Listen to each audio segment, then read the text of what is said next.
আজ আপনাদের শেখাবো কিভাবে খুব সহজ নিয়মে মোম বাটিক করবেন এবং মোম বাটিক করতে মোম কতটুক লাগে আর মোম বাটিক শেষে মোমটা কিভাবে আপনারা রিমুভ করবেন সব কিছু শিখিয়ে দিব ডিটেলস এই ভিডিওর মাধ্যমে। এবং মোম বাটিকের পানি কতটুক গরম রাখতে হবে বা ঠান্ডা পানিতে ভেজাতে হবে কিনা সব কিছু আমরা বলে দিচ্ছি এই ভিডিওর মাধ্যমে। তো ফার্স্টে আমি সাদা মোম নিয়েছি আমি 1 কেজি, তার সাথে হাফ কেজি আমি নিয়েছি লাল মোম এবং রজন নিয়েছি 250 গ্রাম।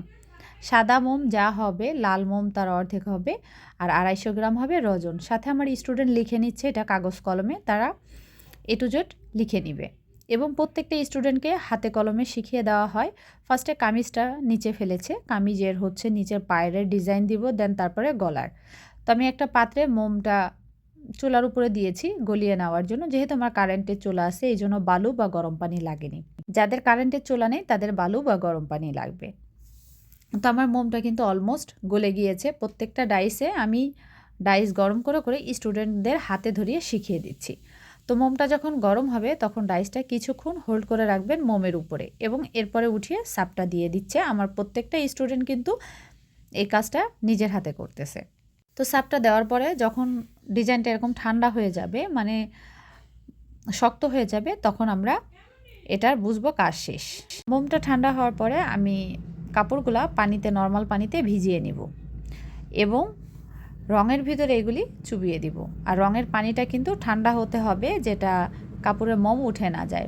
রঙের পানি যদি গরম হয় তাহলে কিন্তু কাপড়ের মোমটা উঠে যাবে। তো ফার্স্টে আমি একটি কালার দিয়ে দেখিয়েছি, তারপরের কালারটা আমার স্টুডেন্ট দিবে। যেহেতু আজকে আমি শেড কালার করতেছি, পরের কালারটা আমার স্টুডেন্ট দিয়েছে। সল্ট যেটা আপনারা গোলাবেন সেটা কিন্তু পুরো গরম পানিতে গোলাবেন, দেখেন ধোয়া উঠতেছে। দেন তারপরে কিন্তু আমি ঠান্ডা পানি মানে নর্মাল পানি দিয়ে দিলাম। ফার্স্টে কিন্তু আপনারা সল্টটা গরম পানিতে দিবেন, এরপরে ঠান্ডা নর্মাল পানিতে, দেখুন এখন ধোয়া উঠতেছে না, কালারটা আমি দিয়ে দিয়েছি। ঠিক কালারটা দেওয়ার পরে আমার মনে হয়েছে কালারটা হালকা হয়ে গিয়েছে এবং এটাতে আমি আরেকটা কালার দিব, মানে আরও 1 তোলা কালার দিয়ে দিব। তো 2 তোলা ফার্স্টে আমি 2 তোলা কালার নিয়েছি, তারপর আবার 2 তোলা নিয়েছি। 2টা 3 পিসে আমার 4 তোলা কালার লেগেছে, যেটা ভ্যাট রং দিয়ে করেছি আমি। তো এটা হচ্ছে শেড। ফার্স্টে দিয়েছিলাম ব্লু কালার, সেকেন্ড কালারটা কিন্তু আমার রেড কালার। তো রেড কালার দেওয়ার পরে আপনারা যে ফার্স্টে যে কালারটা দিয়েছি সেটা কিন্তু পলিতে বেঁধে রেখেছিলাম, সেকেন্ডটা কিন্তু আমি পলিতে বাঁধিনি, খোলা অবস্থায় হাত দিয়ে দিয়েছি। আর অবশ্যই হাতে আমি গ্লাভস পরে রেখেছিলাম। যদিও কালারটা ডিপ করার সময় এটা রেড কালার দেখাচ্ছে না, বাট ঠান্ডা হওয়ার সাথে সাথে কিন্তু এটা রেড কালার চলে আসবে।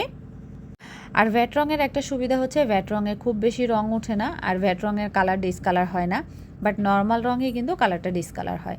তো নর্মাল পানি দিয়ে ধুয়ে নিয়েছি, এটা হচ্ছে ফাইনাল লুক। আর নর্মাল পানি দিয়ে ধোয়ার পরে কাপড়টা আপনারা গরম পানি, হুইল পাউডার এবং লবণ দিয়ে ভিজিয়ে রাখবেন, দেখবেন